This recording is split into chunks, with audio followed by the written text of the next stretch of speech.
Nyarlathotep, the crawling chaos. I am the last. I will tell the audient void.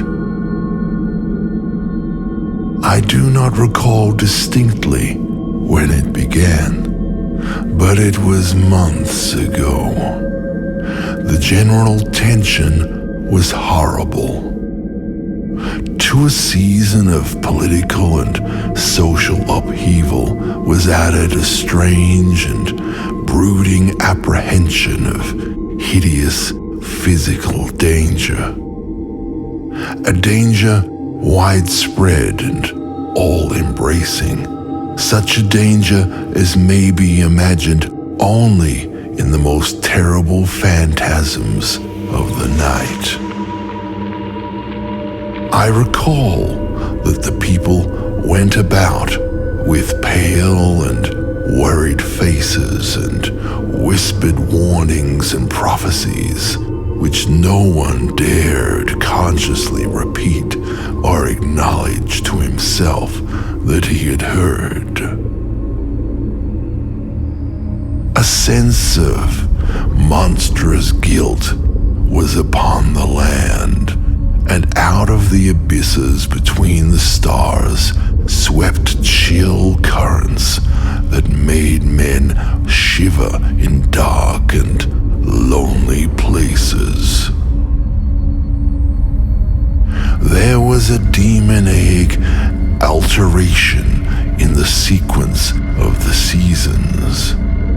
The autumn heat lingered fearsomely, and everyone felt that the world, and perhaps the universe, had passed from the control of known gods or forces to that of gods or forces which were unknown. And it was then that Nyarlathotep came out of Egypt. Who he was, none could tell, but he was of the old native blood and looked like a pharaoh. The Fellahin knelt when they saw him, yet could not say why. He said he had risen up out of the blackness of 27 centuries, and that he had heard messages from places not on this planet. Into the lands of civilization came Nyarlathotep, swarthy, slender, and sinister. Always buying strange instruments of glass and metal, combining them into instruments yet stranger. He spoke much of the sciences, of electricity and psychology, and gave exhibitions of power which sent his spectators away speechless, yet which swelled his fame to exceeding magnitude. Men advised one another to see Nyarlathotep, and shuddered. And where Nyarlathotep went, rest vanished. For the small hours were rent with the screams of nightmare. Never before had the screams of nightmares been such a public problem. Now the wise men almost wished they could forbid sleep in the small hours, that the shrieks of cities might less horribly disturb the pale, pitying moon as it glimmered on green waters gliding under bridges and old steeples crumbling under a sickly sky. I remember when Nyarlathotep came to my city, the great, the the terrible city of unnumbered crimes. My friend had told me of him and of the impelling fascination and allurement of his revelations, and I burned with eagerness to explore his uttermost mysteries. My friend said they were horrible and impressive beyond my most fevered imaginings. That what was thrown on a screen in the darkened room prophesied things none but Nyarlathotep dared prophesy, and that in the spatter of his sparks there was taken from men that which had never been taken before, yet which shewed only in the eyes. And I heard it hinted abroad that those who knew Nyarlathotep looked on sights which others saw not. It was in the hot autumn that I went through the night with the restless crowds to see Nyarlathotep. Through the stifling night and up the endless stairs into the choking room.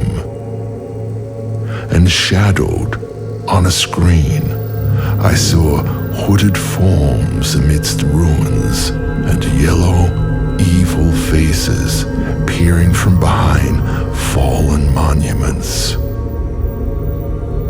And I saw the world battling against blackness, against the waves of destruction from ultimate space, whirling, churning, struggling around the dimming, cooling sun. Then the sparks played amazingly around the heads of the spectators, and hair stood up on end, while shadows more grotesque than I can tell came out and squatted on the heads. And when I, who was colder and more scientific than the rest, mumbled a trembling protest about imposture and static electricity, Nyarlathotep drove us all out, down the dizzy stairs into the damp, hot, deserted midnight streets. I screamed aloud that I was not afraid, that I could never be afraid, and others screamed with me for solace. We swore to one another that the city was exactly the same and still alive, and when the electric lights began to fade, we cursed the company over and over again and laughed at the queer faces we made. I believe we felt something coming down from the greenish moon. For when we began to depend on the light, we drifted into curious, involuntary marching formations and seemed to know our destinations, though we dared not think of them. Once we looked at the pavement and found the blocks loose and displaced by grass, with scarce a line of rusted metal to shew where the tramways had run. And again we saw a tram car, lone, windowless, dilapidated, and almost on its side. When we gazed around the horizon, we could not find the third tower by the river, and noticed that the silhouette of the second tower was ragged at the top. Then we split up into narrow columns, each of which seemed drawn in a different direction. One disappeared in a narrow alley to the left, leaving only the echo of a shocking moan. Another filed down a weed-choked subway entrance, howling with a laughter that was mad. My own column was sucked toward the open country, and presently felt a chill which was not of the hot autumn. For as we stalked out on the dark moor, we beheld around us the hellish moon glitter of evil snows.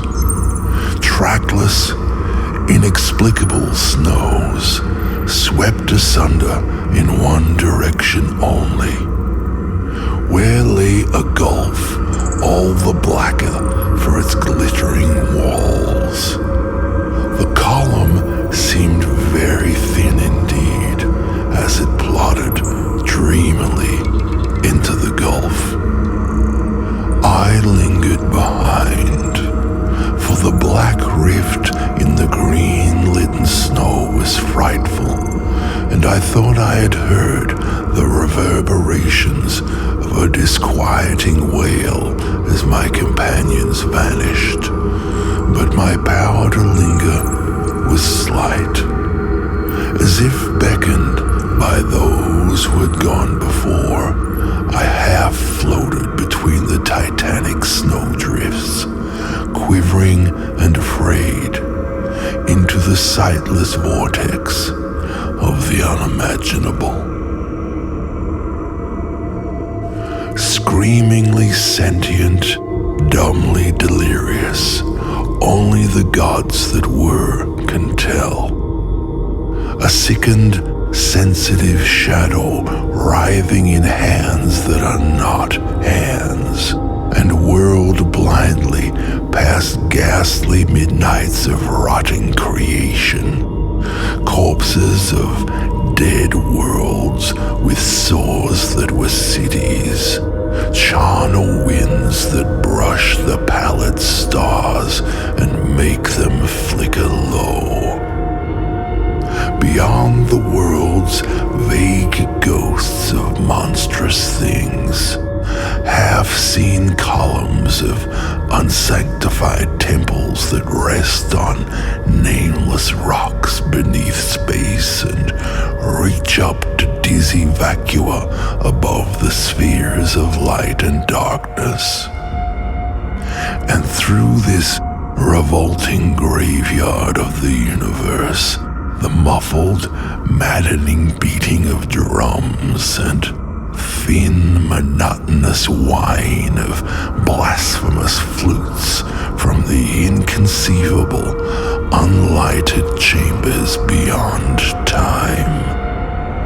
The detestable pounding and piping whereunto dance slowly, awkwardly, and absurdly the gigantic, tenebrous, ultimate gods. The blind, voiceless, mindless gargoyles whose soul is Nyarlathotep.